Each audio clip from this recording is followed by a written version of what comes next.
Acredito que nós estamos em uma das reuniões mais importantes. Antes de Deus me chamar e me enviar com a minha família a este lugar, Deus falou desse dia. Deus falou que ia me enviar e que algo muito importante iria acontecer depois de 3 anos e meio. E hoje nós completamos 3 anos e meio que eu, com a minha esposa e a minha família, nós estamos aqui. Deus é fiel. Tudo que Ele falou, conforme Ele falou, assim aconteceu. E eu creio que hoje é um dia muito importante. Muito importante. Por isso, esteja muito atento. Abra o seu coração. Bendiga o nome do Senhor. Esteja com o coração aberto. Amém? Amém? Nós já tivemos um momento de paz, um momento de cura, mas nós só estamos começando. Deus é bom e a sua misericórdia dura para sempre. Receba a paz. Você quer paz? Busque o Senhor, porque Ele é o príncipe da paz. E Ele diz aos seus discípulos: a minha paz eu vos dou. Receba a paz. Receba a paz. Não a paz do mundo, mas a paz do Senhor, que excede todo entendimento, que enche, que preenche. Deixa Ele te encher, deixa Ele te preencher. Paz, receba a paz. A paz do Senhor, do príncipe da paz. A paz que excede todo entendimento. Você quer paz? Busque o Senhor. Todas as pessoas que buscam paz encontram o Senhor. Elas são cheias, elas são preenchidas, elas transbordam. Elas choram, elas se derramam, elas são tomadas pela paz e se esquecem de tudo. Se esquecem de todos os problemas. Aconteça o que acontecer, elas estão tomadas pelo Espírito do Senhor, pela paz. E nada nem ninguém pode roubar a paz. Receba a paz. Receba a paz. Ele te enche. E quando você encontra a paz, encontra o príncipe da paz, você encontra a vida. E o seu coração transborda de alegria, transborda de vida. Ele faz de dentro de você fluir rios de vida. Deixa Deus te encher. Deixa Deus te preencher. Estamos em uma reunião muito importante. Grandes coisas estão acontecendo. Grandes coisas. Grandes coisas. O povo que estava sem chuva vai receber chuva de bênçãos. Chuva de vida. Deus vai transformar a sua terra seca em uma terra florida e frutífera. Os lugares secos romperão fontes de vida. Vai voltar a chover. Vai voltar a florescer. Vai voltar a dar fruto. A bênção do Senhor para frutificar, multiplicar e encher. Vai chover, vai chover, vai chover, vai chover, vai chover, vai chover, vai chover neste lugar. Chuvas de bênção, chuva de vida. Vai chover, vai ter paz, prosperidade, vai ter bênção, vai ter conquistas. O Senhor está nos colocando num novo tempo. É o mesmo lugar, é a mesma terra. Isaac naquele mesmo deserto, naquela mesma terra, semeou, e naquele mesmo ano, colheu 100 por 1. Irmão, chuva de bênção sobre a sua cabeça, chuva de bênção sobre este lugar, chuva de bênção sobre a sua casa, chuva de bênção sobre os seus negócios, chuva de bênção sobre esse território, chuva de bênção sobre o jardim.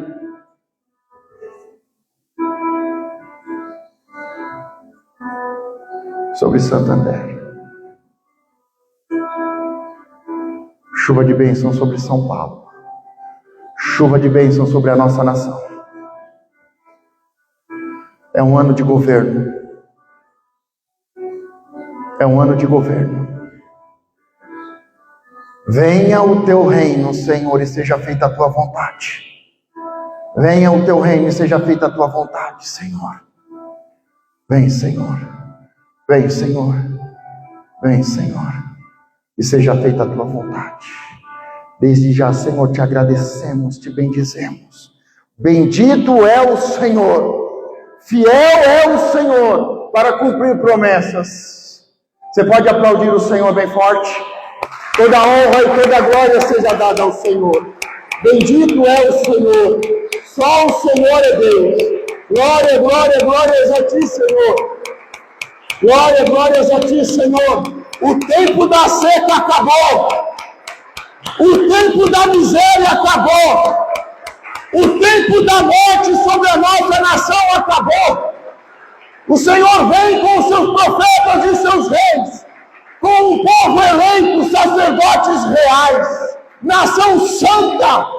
Nós vamos viver um novo tempo nessa nação. Não temas, diz o Senhor, eu sou contigo. Obrigado, Senhor. Bendito é o Senhor. Amém? Coloca o cinto, irmão, porque hoje vai ser forte. A palavra diz que de repente, do nada, um profeta se levanta. Diga, de repente, do nada. Não sabemos quem é o seu pai, não sabemos de onde ele vem, mas Deus levanta um profeta, de repente, do nada, sem saber da onde, de quem é a sua linhagem. Deus levanta e envia um profeta para mudar a situação de uma nação. Não sabemos quem são os seus pais, não sabemos a sua linhagem, não sabemos de onde ele veio, mas de repente, do nada, de repente, Deus levanta um profeta. E quando Deus levanta esse profeta, ele faz um desafio. Esse profeta foi levantado para mostrar Deus, para revelar Deus a um povo, para fazer um povo de Deus voltar a Deus, deixar a idolatria, deixar de ser um povo idólatra e medroso e voltar a ser um povo de Deus, um povo eleito, sacerdotes reais, voltar a ser uma nação santa. As coisas vinham de mal a pior. O povo começou a ter pecado de estimação e depois começou a ter demônios de estimação. Um povo de Deus se tornou idólatra e miserável, e não chovia, não havia bênção. Mas Deus levanta esse profeta, e esse profeta faz um desafio. E ele vai mostrar Deus, ele vai revelar Deus. Ele junto com o seu moço, Deus vai dando direção ao profeta, e o profeta vai dando direção ao moço. E levanta-se um altar, se restaura o altar a Deus, que estava caído. Se junta 12 pedras, se levanta um altar, se coloca o sacrifício, derrama água, e ele clama ao Senhor, e o Senhor responde com fogo. Ele semeou água, mas Deus respondeu com fogo. E o que ele semeou, a nação inteira colheu, porque voltou a chover por causa de um altar. A bênção do Senhor, ela é liberada de um altar que é levantado, de um altar que é restaurado, de um altar ao Senhor, de um sacrifício. Em um tempo de seca, 3 anos e meio sem chuva, ele diz: vamos derramar água sobre o altar. Derrame mais água sobre o altar. E aí ele clama ao Senhor. E ele pede ao Senhor: mostra, Senhor, que há profeta e que há Deus sobre Israel. Deus responde com fogo. Deus responde com fogo. Há um momento de guerra. Há um momento de guerra. O povo cai de joelhos no chão, com o rosto prostrado em terra, e diz: só o Senhor é Deus. No momento que Deus responde, o povo se dobra diante dele e o adora, dizendo: só o Senhor é Deus. Só o Senhor é Deus. E nós sabemos que todos os rebeldes e feiticeiros foram mortos. Mas em seguida, o profeta recebe uma ameaça de morte. Ele levantou um altar. Ele fez um grande sacrifício. Deus respondeu com fogo. O povo se prostrou diante de Deus e o adorou, dizendo: só o Senhor é Deus. Diga: só o Senhor é Deus. Diga de novo: só o Senhor é Deus. Os rebeldes receberam a sua recompensa. Todos os rebeldes e feiticeiros que trouxeram rebelião e idolatria receberam a sua recompensa. Não tem para onde fugir. Todo rebelde, todo idólatra receberá a sua recompensa. Serão julgados. Mas quando Jezabel fica sabendo do que aconteceu, ela ameaça o profeta. E o profeta, depois de uma grande batalha, cansado, ele recebe aquela ameaça e ele vai fazer algo terrível. Pergunta: o que, pastor? Ele vai fugir e se esconder. O moço, seu discípulo, que o acompanhava, que estava sendo treinado, que levantou o altar, ele diz para o seu moço: eu fui ameaçado de morte, fique aqui, porque eu vou adiante. E quando você tem medo, medo é um espírito. Quando o medo, que é um espírito, domina o seu coração, você começa a fluir o espírito do medo. E as pessoas em volta começam a ficar com medo. O profeta ficou com medo, o discípulo ficou com medo. Nós vemos que quando Golias se levanta, Saul está com medo e todo o exército está com medo. O medo é um espírito maligno. O medo é um espírito ministrador. O profeta, com medo de morrer, ele diz ao moço: olha, fui ameaçado de morte. É perigoso você estar comigo. Então fique aqui, porque eu vou adiante.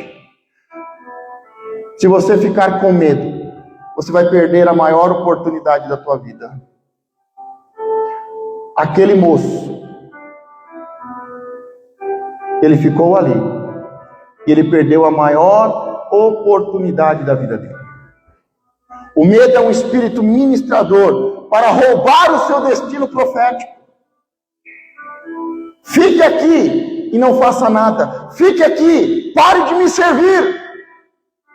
Porque quando você é tomado pelo medo e você para de servir, você perde o seu destino profético. Diga: quando eu sirvo, eu ativo o meu futuro profético. Você não pode ficar parado. Você não pode se esconder. Você não pode ter medo, porque o Senhor disse: eu não vos dei espírito de medo, mas eu vos dei espírito de fortaleza e de amor.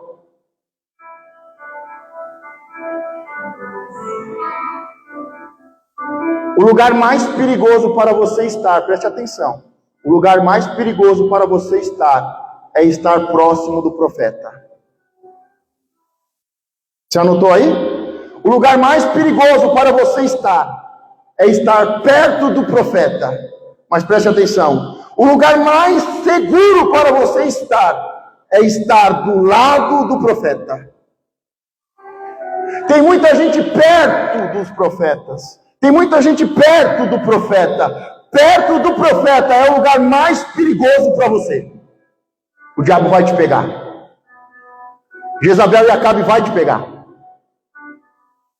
Agora o lugar mais seguro é estar lado a lado com o profeta de Deus.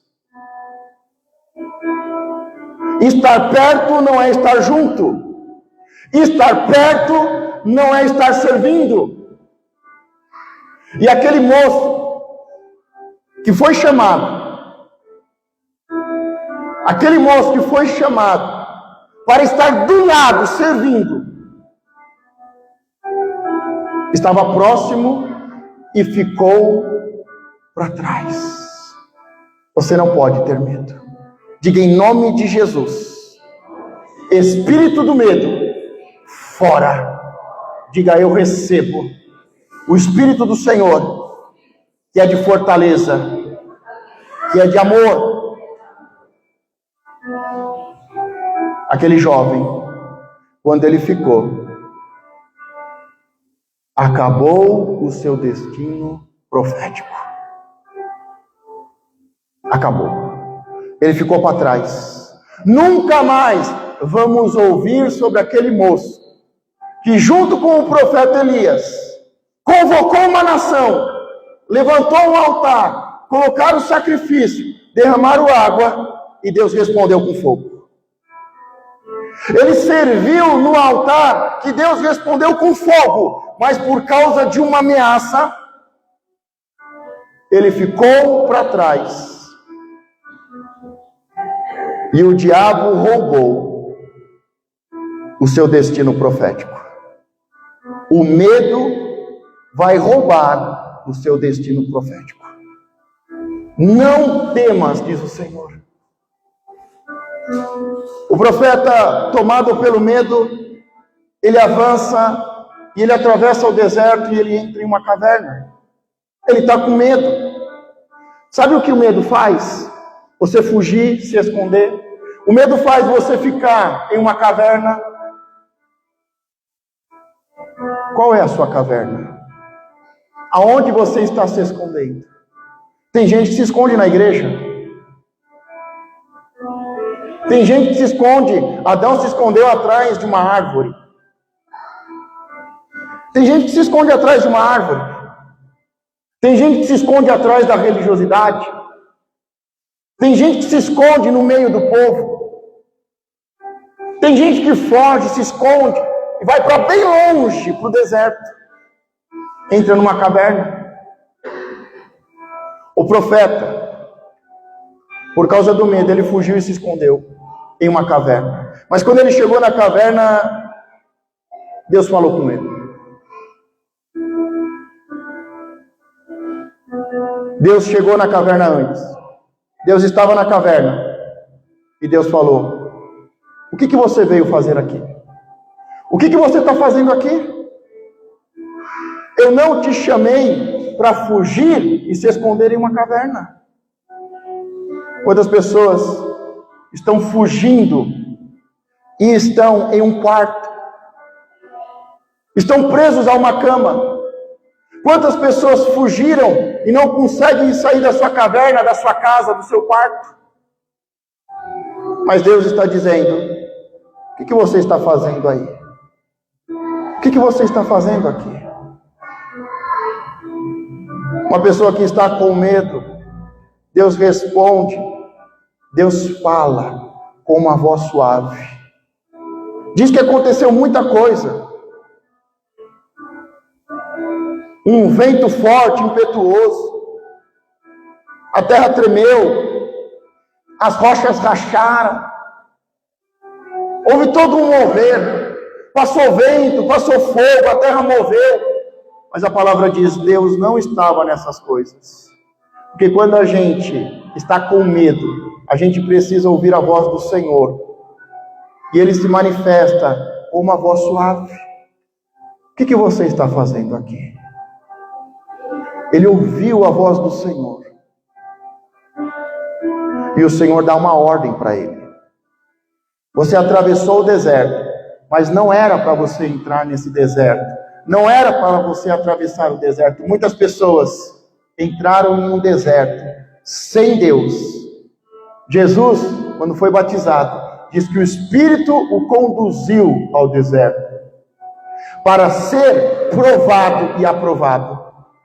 Ele foi guiado pelo Espírito e voltou cheio de virtude e poder. Há momentos em que nós entramos em um deserto. Há momentos em que o Senhor nos toma pelas mãos e nos guia a um deserto e nos faz atravessar um deserto. Mas quantas vezes nós, por causa do medo, entramos em um deserto? Por causa do medo, atravessamos um deserto. Por causa do medo, estamos em uma caverna. O Senhor diz, o que você está fazendo aqui? Eu não te coloquei aqui à toa. Eu te chamei a um propósito. E o Senhor diz, volta pelo caminho. Volta. Volta pelo caminho. Volta. Pode ser que você esteja caminhando 40 dias. Ou 40 anos num deserto. Sem Deus. Porque Deus não tinha um plano de colocar você nesse deserto. Mas quantas vezes nós, por conta própria, por causa do medo, não, tá ruim, pastor, mas tá bom. Tá muito ruim. Perdi tudo.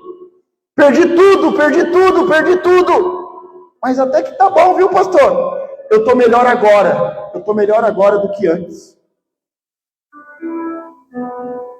Sai dessa caverna. Deus está perguntando, o que você está fazendo aí? Não fui eu que te guiei nesse deserto. Não fui eu que te coloquei nessa caverna. Você seguiu, entrou nessa caverna, passou por esse deserto, entrou nessa caverna porque você quis. E eu estou te perguntando, o que você está fazendo aqui? Qual é o propósito de estar nessa caverna? Sai dessa caverna e volta pelo caminho. Eu não sei se você tem que voltar 40 dias andando no deserto. Eu não sei se você tem que voltar 40 anos atrás. Porque tem pessoas que andaram muito no deserto. Tem pessoas que atravessaram um deserto e estão numa caverna. Eu não sei se o espírito do medo te possuiu há 40 dias ou há 40 anos. Mas não foi o Espírito do Senhor que te tomou pelas mãos e que te colocou nesse deserto.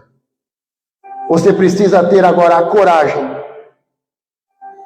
e a obediência, porque Deus está dizendo, saia desse quarto, saia dessa casa, saia dessa situação.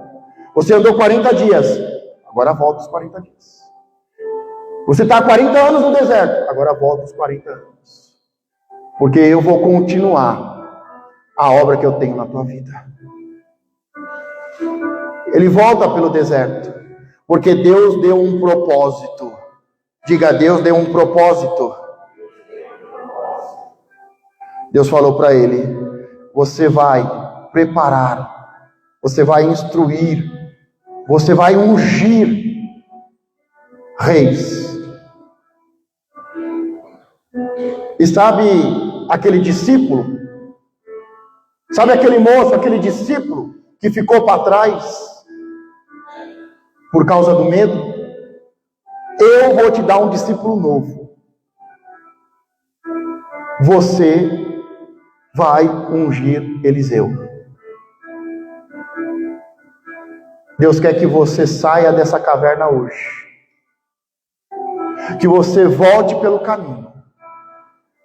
Porque há um propósito. Levantar reis e ungir profetas. Nós temos um propósito. Nós não estamos aqui à toa. Nós não viemos fazer mais um culto.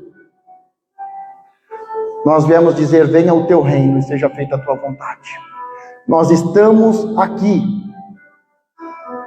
para retomarmos um propósito. Nós estamos aqui para sairmos de uma caverna, atravessarmos o deserto. Nós estamos aqui para dizer: o Senhor não me deu espírito de medo, por isso eu rejeito, por isso eu mando embora, e eu tomo posse, porque o Senhor me deu espírito de fortaleza, para ser forte, espírito de amor, para amar a Deus acima de todas as coisas, e o próximo como Deus nos amou, espírito de sabedoria, de equilíbrio, de temperança. Não é uma hora faz descer fogo do céu e a outra hora foge de Satanás. Não é um desequilíbrio, é fortaleza, é amor, é equilíbrio. Não é uma hora que é viver e conquistar o mundo, e uma hora Deus responde e uma hora foge.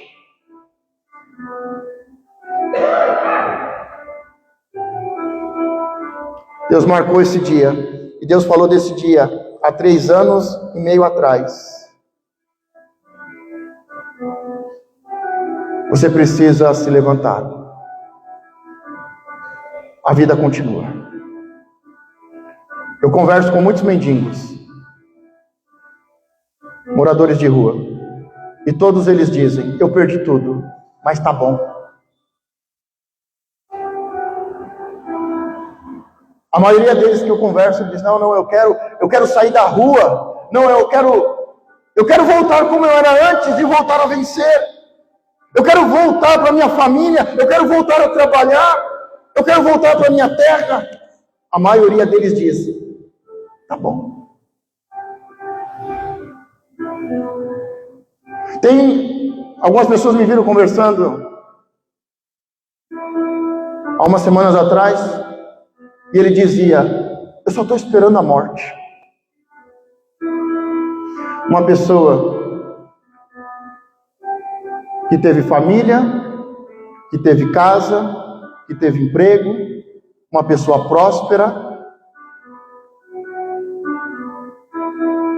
e ele dizia: eu só estou esperando a morte. Eu falei: mas tem alguém esperando outra coisa. Mas assim, a sua mãe está te esperando, volta para a casa da sua mãe. Um senhor com 50 anos, mas eu falei: volta para a casa dos seus pais. Seu pai já faleceu, mas a sua mãe quer te ver antes de morrer. Volta para a casa da sua mãe. Não está bom do jeito que está. Não está bom do jeito que está. Não está bom. As pessoas precisam sair das ruas. As pessoas precisam sair da miséria. As pessoas precisam sair da situação em que se encontram. O evangelho não é um evangelho de melhorar, é um evangelho de transformar, de fazer nascer de novo e transformar. Arrependei-vos, porque o reino é chegado. Arrependei-vos, mudança de mente. Arrependimento é uma palavra boa. Mudança de vida, sair da caverna, voltar para o altar que o Senhor respondeu. Voltar ao altar que foi levantado. Voltar ao altar de sacrifício. Voltar. Deus fala com ele, sabe, e é algo terrível quando você encontra uma pessoa que teve muitas coisas, uma pessoa vencedora, uma pessoa muito usada por Deus. É terrível quando você encontra uma pessoa na caverna e ela começa a chorar, ela começa a se lamentar, a se fazer de coitadinha. Só eu fiquei. Sabe, tem uma falsidade, tem um engano. Junto com o espírito da mentira vem o espírito do engano. Ele diz: não, porque agora está melhor aqui na caverna. Cansei de guerra. Não, porque só eu fiquei. Eu sou um verdadeiro adorador. Senhor, só eu fiquei em Israel como adorador, como profeta. Ué, A nação inteira dobrou os seus joelhos e disse: só o Senhor é Deus. Deus disse para ele: há 7.000 profetas que não dobraram os seus joelhos. E há uma nação de joelhos dobrados dizendo: só o Senhor é Deus. Mas ele quer se fazer de coitadinho. Não, é porque você não sabe o que está acontecendo, Deus, comigo. Você não sabe as guerras que eu passei. Você não sabe o que aconteceu comigo. Você não sabe o que fizeram comigo, o que falaram para mim. Ai, Jezabel falou que ia me matar. Acabou, tudo acabou. Me tiraram, me roubaram. Foram injustos, falaram, caluniaram. Você encontra essas pessoas, elas estão revestidas de uma religiosidade. Lá dentro há um medo e por fora há um brilho de hipocrisia dizendo: só eu sei tudo, eu sei como é que faz, porque se fosse eu faria assim, porque é assim desse jeito, porque a nação, porque não tem adorador, não há profeta. 7.000 profetas há.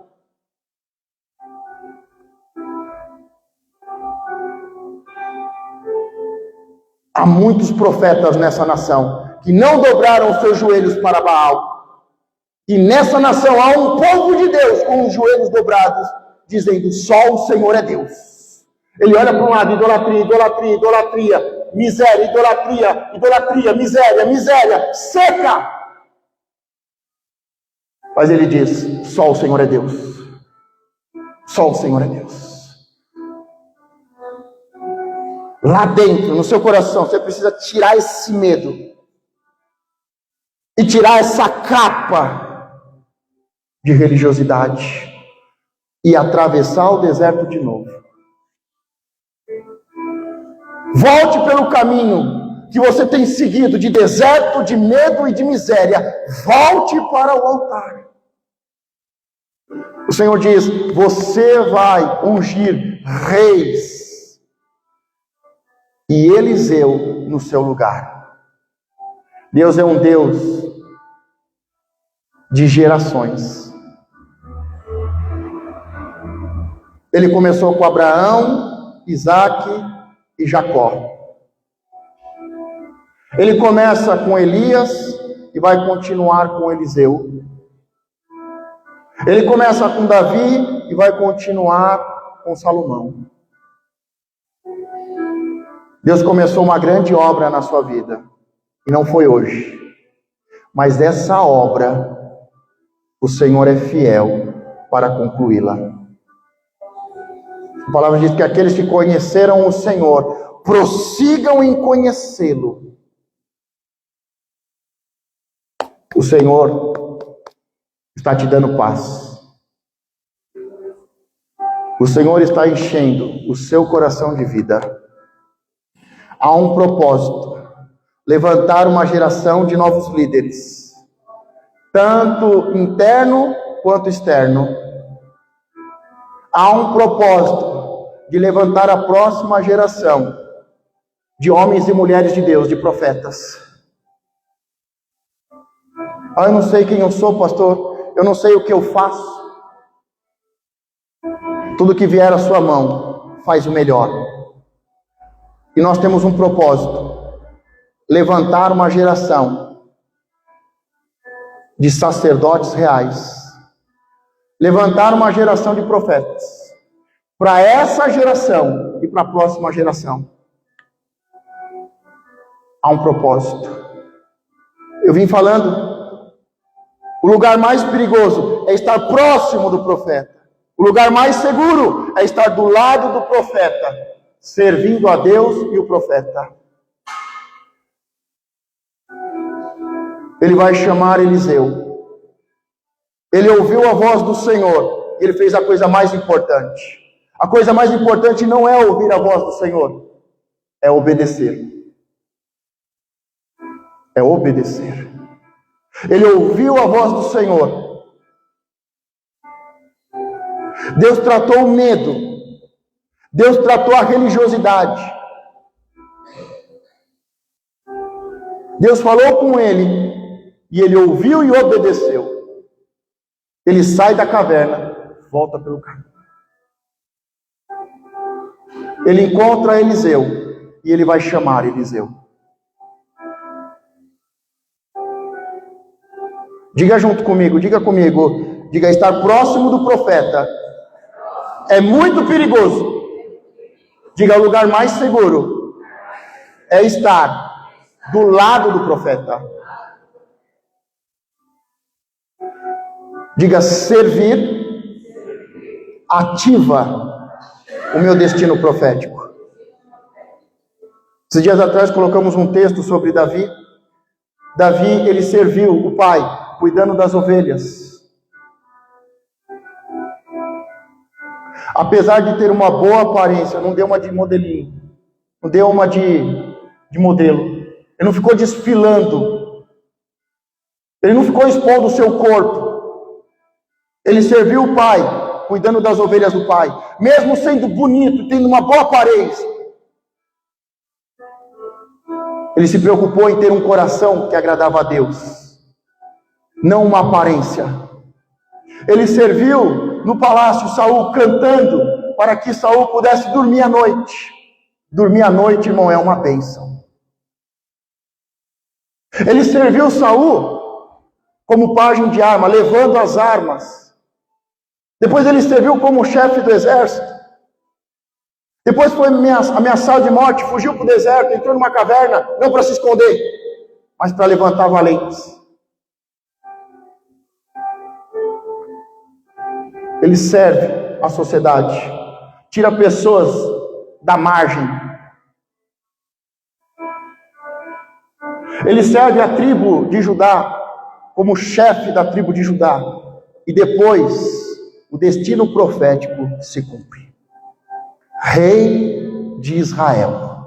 Mas ele serviu como pastor, ele serviu como músico, ele serviu como pajem de arma, ele serviu como soldado, ele serviu como chefe do exército, ele serviu a sociedade, tirando pessoas da margem da sociedade.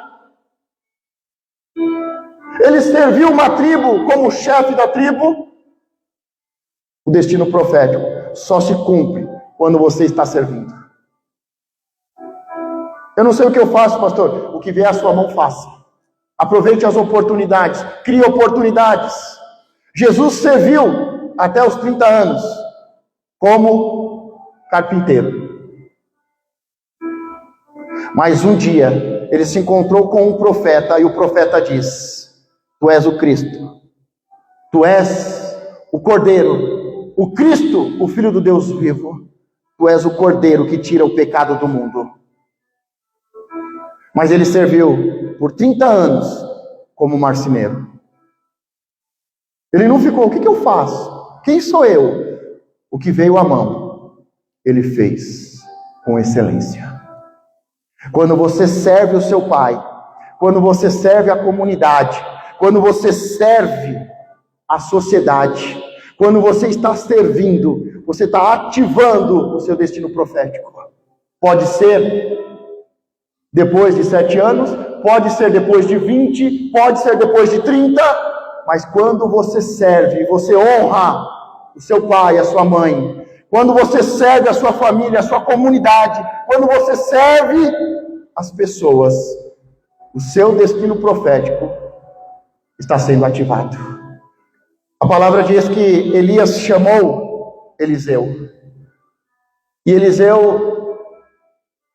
chamou Eliseu, e ele serviu por muitos anos, por algumas décadas, 20 anos, e ele ficou conhecido como aquele que servia Elias lavando as mãos. Ele atravessava o deserto, nos tempos de seca, ele estava sempre com água, levando água, e servindo o profeta, para que o profeta pudesse lavar as mãos. Você sabe o quanto que é importante, dentro do contexto de educação, de higiene, dentro do contexto religioso judaico, lavar as mãos. O quanto isso é importante. Mas ele só ia lá com a jarra de água, com o cântaro de água, seguindo, não próximo, do lado. E quando precisava lavar as mãos, ele derramava água sobre as mãos. Aparentemente um serviço tão simples, mas ele ia atrás de água, ele buscava água, ele não deixava faltar água. O profeta se preparava, ele já estava lá para lavar as mãos. Nós precisamos aprender a servir e a honrar. Quando ele chama, partiu, pois, Elias dali e chamou a Eliseu. Diga aí, chamou. Filho de Safate, que andava lavrando com 12 juntas de bois diante dele, e ele estava com a 12ª. E Elias passou por ele e lançou a sua capa sobre ele. Diga aí, lançou a sua capa. Então deixou ele os bois e correu após Elias e disse: deixe-me beijar o meu pai e a minha mãe, e então te seguirei. E ele lhe disse: vai e volta, pois que te fiz eu? Voltou, pois, de o seguir, e tomou a jumenta de bois e o matou. E com os aparelhos dos bois cozeu a carne e as deu ao povo, e comeram. Então se levantou e seguiu a Elias e o serviu. Ele não seguiu, só seguiu. Ele seguiu e o serviu. Para você servir alguém, você tem que estar muito próximo. Você tem que estar do lado. Ele passa e ele começa a cumprir o propósito de Deus. Levantar 2 reis e um profeta. Ele começa a levantar o profeta. Ele passa por Eliseu e ele coloca a capa sobre Eliseu. Eliseu entendeu que Deus estava chamando. Se você pegar a Bíblia, irmão, tem vestes. E quando fala de vestes, há 2 tipos. As vestes íntimas, as vestes de baixo e a capa de cima. A Bíblia toda vai falar sobre vestes. Assim que o homem peca, ele se veste com folhas. Deus faz um sacrifício e veste ele com pele de animal. Do começo ao final, a Bíblia fala sobre vestes, tipos de vestes.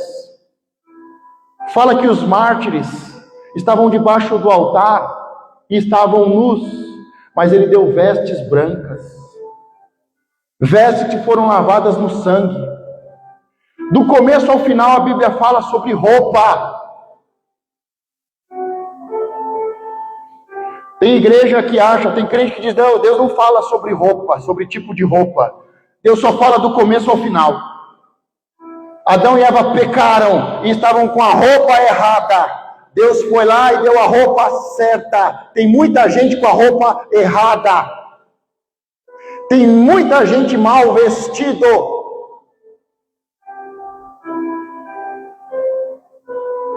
Um príncipe não anda como um mendigo.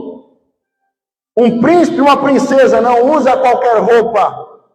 Um príncipe e uma princesa usa a roupa do protocolo, não usa a roupa da moda. Do começo ao final, a Bíblia fala sobre roupa, fala sobre vestes, fala sobre cobertura, fala sobre as vestes interior, sobre as vestes da intimidade, sobre as vestes de salvação e sobre a capa que é edificada, que um pai faz para um filho. E aqui Elias passa por Eliseu, coloca ali a sua capa, o seu manto, e ele entende: Deus está me chamando. Deixa eu te perguntar, você ainda não entendeu que Deus está te chamando?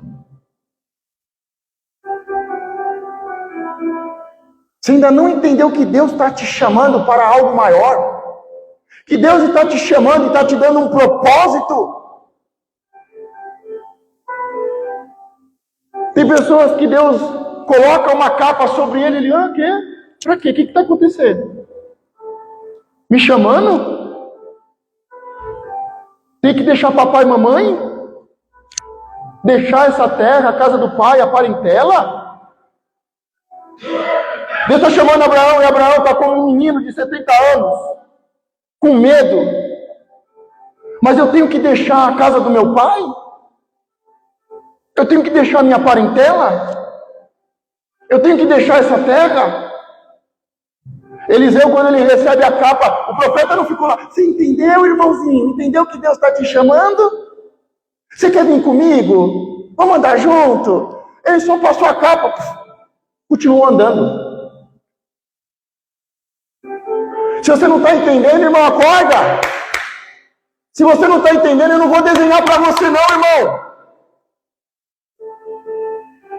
Eu só estou passando e colocando uma capa. Eu só estou passando e colocando um manto. Uma capa sobre você. É você que precisa usar a cabeça. Deus está te chamando.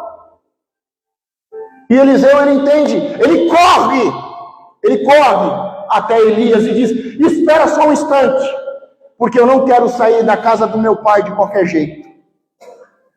Eu vou sair, e antes de sair, eu vou honrar o meu pai e a minha mãe. Eu vou fazer uma festa de despedida. E diz que ele voltou, quebrou o arado, colocou fogo no arado, sacrificou o animal, fez uma grande festa, e diz que ele beijou o pai e a mãe, ele reuniu a comunidade, fez uma grande festa e disse: eu, a partir de agora, estou seguindo a Deus. Eu vou servir o profeta. Eu vou servir o profeta. Ele quebrou o arado, ele colocou fogo, ele sacrificou os bois, fez uma festa, beijou o pai e a mãe e falou: tchau. Eu estou deixando pai e mãe, eu estou deixando a casa do meu pai, eu estou deixando a minha parentela e essa terra para viver o propósito de Deus. Abraão demorou bastante. Deus tem paciência. Eu sempre falo, Deus tem paciência, eu não. Deus esperou o pai de Abraão morrer. Tanto é que diz que Terá pegou a sua família e foi até Harã. Terá é quem saiu de Ur dos Caldeus, da Babilônia. Terá pegou a sua família e foi. E ficaram em Harã. E depois que Terá morreu, em Harã, Abraão seguiu. Aí vem o capítulo 12 de Gênesis. Mas quem começou a caminhada foi Terá. Porque ele era o cabeça, ele era o líder da família. E Abraão estava debaixo da cobertura dele e não teve coragem de deixar pai e mãe. Mas Deus, ele é paciente. Volto a repetir, eu não. Ele esperou. E parece que Deus, né, Deus tem paciência e Deus vai morrer com muita idade. Quando você pega ali a genealogia, Terá é um dos que mais viveram. Deus, ele tem tanta paciência, ele é um pouco sarcástico, sabe? Você quer esperar seu pai? Ah, você está achando que ele vai morrer amanhã, né? Eu espero seu pai morrer. E o pai de Abraão morreu com muitos anos de vida.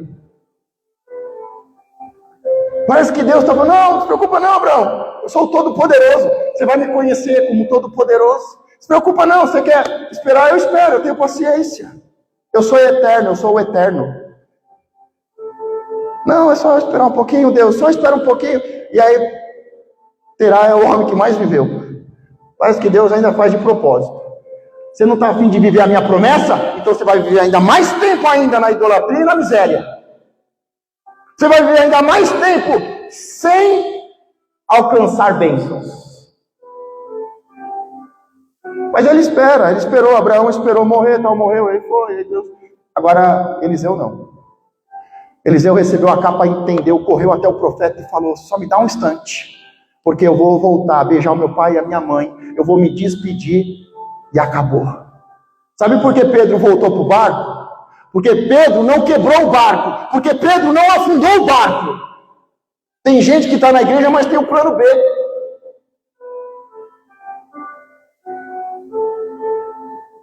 Deus não tem o plano B. Pedro tinha que ter quebrado o barco, afundado o barco. Sabe por que tem pessoas que deixam a Deus e voltam para o mundo? Porque deixaram o seu barquinho. Quando você quiser fugir de Deus, o diabo prepara o barco. É só ler a história de Jonas. profeta fujão. Quando você quiser fugir, o diabo prepara o barco. Quando você quiser fugir, o diabo diz, o seu barquinho está lá. Mas Eliseu, ele diz, eu quebrei, acabou.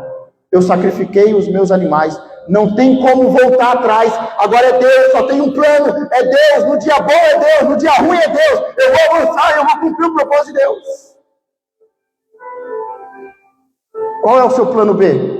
Afunda ele, quebra ele. Se Deus não cuidar de mim, eu tenho o plano B. Se Deus não me abençoar, eu tenho o plano B.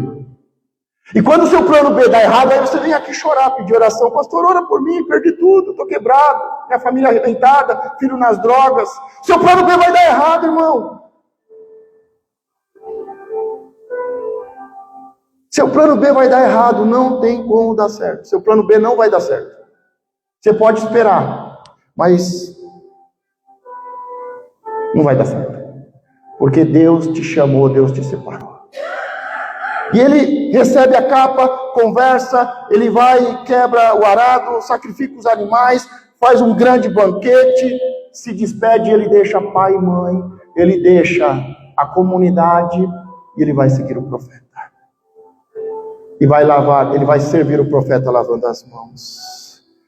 Ele vai servir o profeta que derramava água sobre as mãos de Elias. De um proprietário de terra, de um homem que tinha um arado, que tinha uma junta de bois. Ele vai fazer um trabalho que aparentemente é tão insignificante.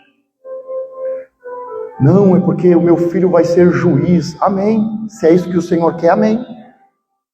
Que o meu filho vai ser empresário. Amém. Amém. Você só precisa conferir se esse seu plano é o plano de Deus. Só isso. Porque se não for o plano de Deus, você só está colocando o seu filho no caminho errado.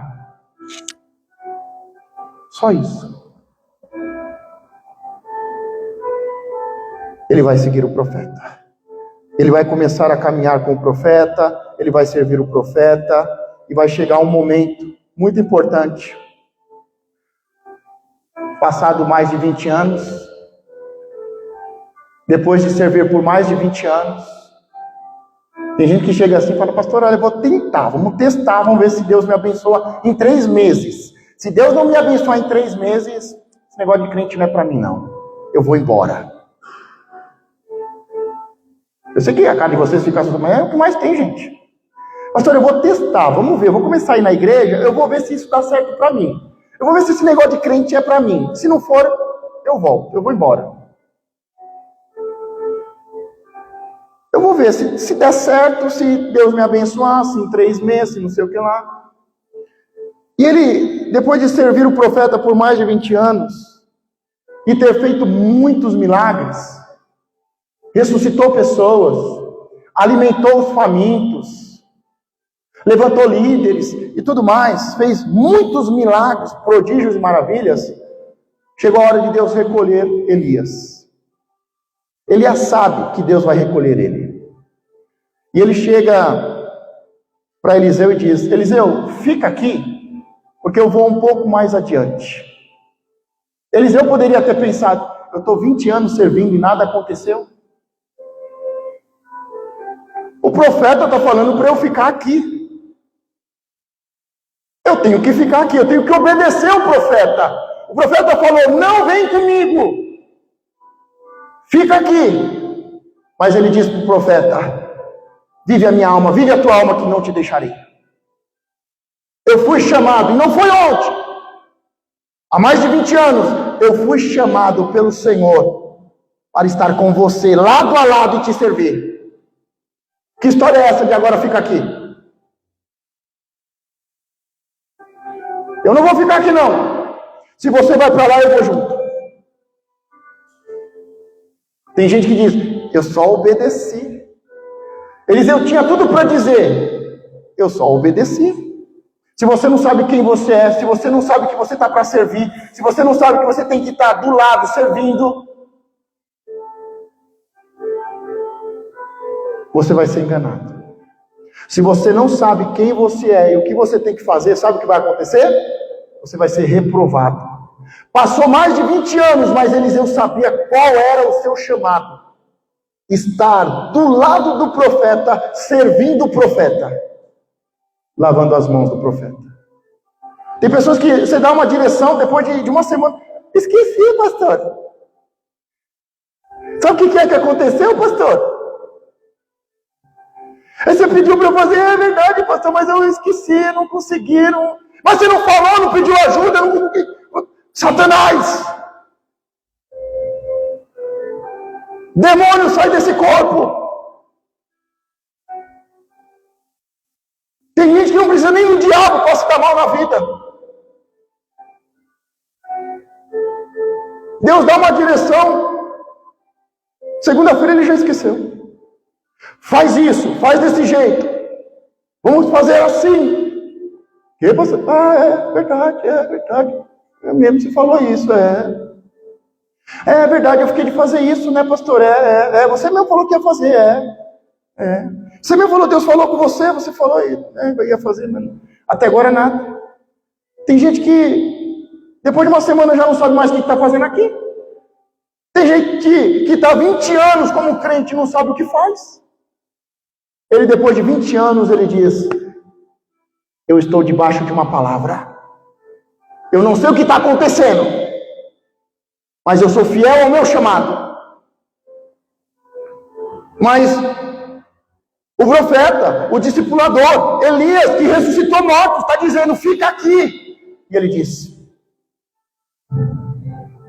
eu não obedeço homens, eu obedeço uma palavra, eu obedeço uma direção. Não te deixarei. E eles vão para a próxima cidade.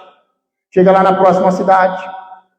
Passou um tempo, o profeta diz de novo, fica aqui porque eu vou adiante. E ele diz, não te deixarei. Não te deixarei. Ele diz, vive a tua alma. Às vezes o corpo morre. Vive a tua alma, mas não te deixarei. Aí sabe o que os outros profetas disseram para Eliseu? Você já sabe, né? Porque revelação é fácil, gente.